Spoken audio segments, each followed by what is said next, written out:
Hello students, this is Unit 5 Plant Nutrition, Session 5 Biofertilizers. Job role is Floriculturist Open Cultivation, prepared by Zeba VT Agriculture, Jesus Majra District Sirmaur. So now, introduction. What is biofertilizer? Biofertilizer is a substance which contains living microorganisms.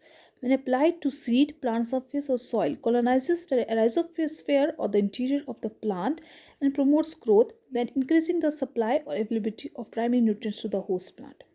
Biofertilizers add nutrients to the natural process of nitrogen fixation, solubilization, phosphorus, and stimulation plant growth through the synthesis of plant growth hormone substances. Biofertiliser जिसको हम bio उर्वरक भी बोल सकते हैं, जिसके पास living micro organisms होते हैं, जिसको हम अपने सीड्स, प्लांट सर्फेसिस या सॉइल पर अप्लाई करते हैं and it increases the primary nutrients to the host plant. तो basically carrier based microbial inoculant है, जिसको हम अपने ऑर्गेनिक मैटर डिकम्पोजिशन और सल्फर ऑक्सीडेशन के लिए भी वहाँ उसके थ्रू यूज़ करते हैं. They enhance the crop growth, productivity and soil fertility, जिसको हम जीवाणु खाद भी कहते हैं, क्योंकि बायोफर्टिलाइजर एक जीवित उर्वरक है जिसमें सूक्ष्म जीव विद्यमान होते हैं, जो फसलों में बायोफर्टिलाइजर इस्तेमाल करने से वायुमंडल में उपस्थित नाइट्रोजन पौधों के अमोनिया के रूप में आसानी से उपलब्ध होते हैं और मिट्टी में पहले से उपस्थित अधुनशील फॉस्फोरस व पोषक तत्व घुलनशील अवस्था में परिवर्तित होकर पौधे या फसल को आसानी से उपलब्ध होते हैं. क्योंकि जीवाणु प्राकृतिक हैं, इसलिए इनके प्रयोग से मिट्टी की उर्वरकता शक्ति बढ़ती है और जीवों के स्वास्थ्य और पर्यावरण पर विपरीत प्रभाव नहीं पड़ता. बायोफर्टिलाइजर रासायनिक खाद के लगातार और असंतुलित प्रयोग से हमारी कृषि भूमि और वातावरण पर प्रतिकूल प्रभाव पड़ता है और मिट्टी में जीवांश की मात्रा घटने से उनकी उपजाऊ शक्ति जो है घटती जाती है और हमारे जलाशयों और ज़मीन का पानी दूषित होता है. बायोफर्टिलाइजर से काफ़ी हद तक हम इन चीज़ों को नियंत्रित कर सकते हैं.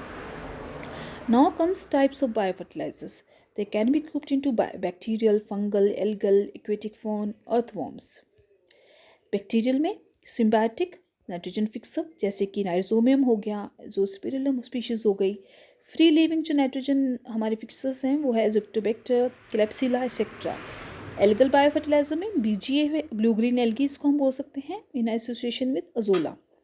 Anabaena, nostoc, oscillatoria. Phosphate solubilization bacteria में सुडोमोनास, बेसिलस मेगाटेरियन.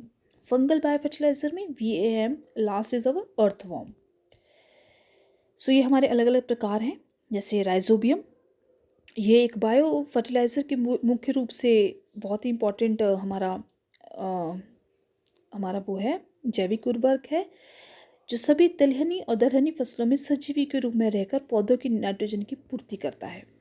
नाइट्रोजन को बीजों के साथ मिश्रित करने के पश्चात बो देने पर जीवाणु जड़ों में प्रवेश करके छोटे छोटे गांठें बना लेते हैं और यही गांठों में जीवाणु बहुत अधिक मात्रा में रहते हैं, जो हमें देखने को मिल सकती हैं चने के प्लांट्स में या किसी और में, लेग्यूमिनस हमारे पौधों में. प्राकृतिक नाइट्रोजन को वायुमंडल से ग्रहण करके पोषक तत्वों में परिवर्तित करके पौधों को उपलब्ध करवाते हैं. पौधों की जितनी अधिक गांठें होती हैं, पौधा उतना ही स्वस्थ होता है. इसका उपयोग जैसे कि दलहनी और तिलहनी फसलें जैसे चना, मूंग, उड़द, अरहर, मटर, सोयाबीन, मसूर और मूंगफली आदि में किया जाता है.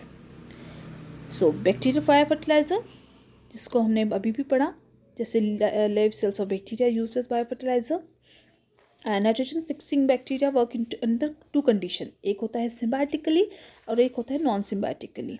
जो सिम्बायोटिक बैक्टीरिया है that make an association with crop plants to forming nodules, जैसे राइजोबियम के बारे में हमने अभी पढ़ा. And the free living bacteria does not form any type of nodules. Symbiotic nitrogen fixer ये दोबारा से आ गए हैं. राइजोबियम जिसको हमने बोला, रूट हेयर्स होती हैं, plant root supply essential minerals. The name rhizobium that was established by Frank in 1889. And there are more than 20 cross inoculation groups have been established. A new classification has been established for rhizobium, जिसको हमने बोला slow growing rhizobia, इसको अब बोलते हैं brady rhizobium. And the other group is fast growing rhizobia, इसको हम बोलते हैं rhizobium. Then comes azospirillum. It is mainly present in cereal crops.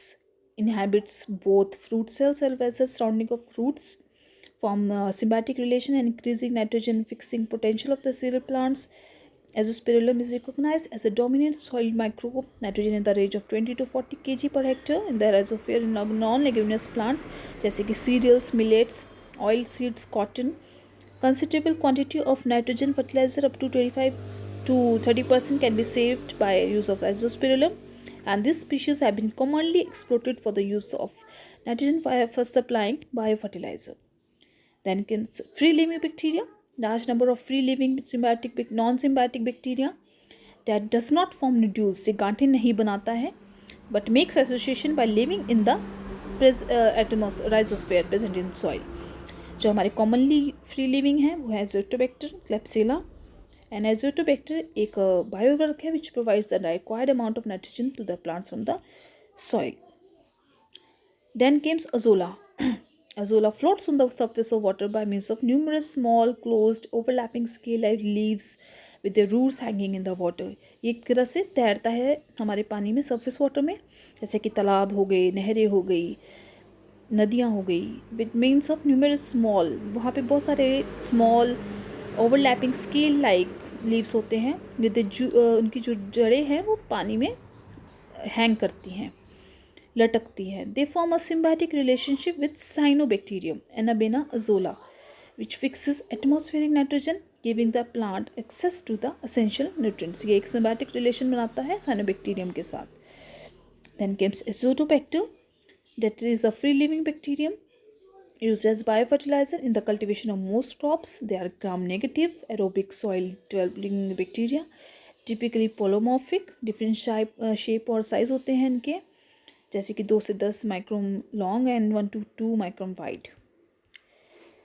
Then comes algae as a biofertilizer. Another group of free living nitrogen fixer are cyanobacteria, जिसको हम blue green algae भी हम commonly इनको बोलते हैं. There are more than 100 species of blue green algae. Nitrogen fixation takes place in specialised cells होते हैं इनके पास, जिसको हम हेटेरोसिस्ट भी बोलते हैं. And beach is very common in rice fields, आपको इजीली देखने को मिल सकता है राइस फील्ड्स में. Unlike Azotobacter, BG is non-inhibited by the presence of chemical fertilizer. No chemical fertilizer added, and inoculation of the algae can result in 10 to 14% of increase in crop yields. They are easy to produce. Usually they are mass produced in cement tanks filled with fresh water. इसलिए हमें देखने को मिलते हैं हमें cement tanks में. Not requiring any processing, quite and cheap. Cost of 10 kg may be 30 to 40 only. Beneficial in certain crops जैसे कि vegetables, cotton, sugarcane. And some example of algal biofertilizer are Enabena, Nostoc, Oscillatoria. ये भी हमारा वही है जो हमने पहले पढ़ा, Azobacter, Azospirillum, Grugin algae, Mycorrhiza, phosphorus solvent bacteria. Now, advantages of biofertilizer. It fixes various nutrients like nitrogen, phosphorus, sulfur, various micronutrients in soil. It maintains soil health. It is pollution free. It secretes hormone and growth regulators, helps in higher crop production. It has low cost yet affordable to any class of farmer. It helps quick decomposition of organic matter. It reduces crop diseases due to secretion of antibiotics. It is easy to apply. इसके कुछ लाभ हैं, जैसे ज़मीन की उर्वरकता शक्ति को बढ़ाना, प्रयोग से अंकुरन जल्दी हो जाता है पौधे का, पौधों की टहनियों की संख्या में बढ़ोतरी हो जाती है या फुटाव ज़्यादा होता है. रासायनिक खाद्यों का विशेष रूप से नाइट्रोजन और फास्फोरस का लगभग 15 to 25% हिस्से की आपूर्ति होती है. मिट्टी में कार्बनिक पदार्थ, ह्यूमस में वृद्धि, मिट्टी की भौतिक और रासायनिक स्थिति में सुधार. इसमें प्रयोग से फसलों में 10 से 15% उत्पादों में वृद्धि होती है. लेकिन इसकी कुछ सावधानियां भी हैं, इसको प्रयोग करते समय कुछ सावधानियां भी हैं, जैसे जैव उर्वरक खरीदते समय उर्वरक का नाम, प्रयोग होने वाली फसल और अंतिम तारीख अवश्य जांचें. बायो फर्टिलाइज़र को हमेशा छायादार स्थान पर ही रखें, कूल एंड ड्राई प्लेस पर. जैव उर्वरक को तारीख समाप्ति के बाद बिल्कुल भी हमें उपयोग नहीं करना चाहिए. फसल के अनुसार ही जैव उर्वरक का चुनाव करें, नहीं तो उत्पादन प्रभावित हो सकता है.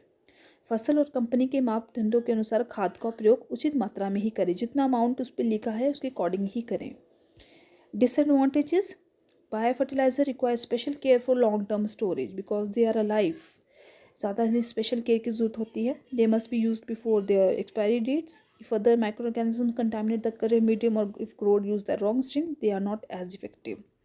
Bio fertilizer loss effectiveness if the soil is too hot या टू ड्राई। अगर ज़्यादा मिट्टी ज़्यादा गर्म है या ज़्यादा सूखी है तो वो अपनी इफेक्टिवनेस प्रभाव को कम कर देता है, लॉस हो जाता है उसका। Conclusion, bio fertiliser help in increasing productivity, ये हमारी पैदावार को बढ़ाता है।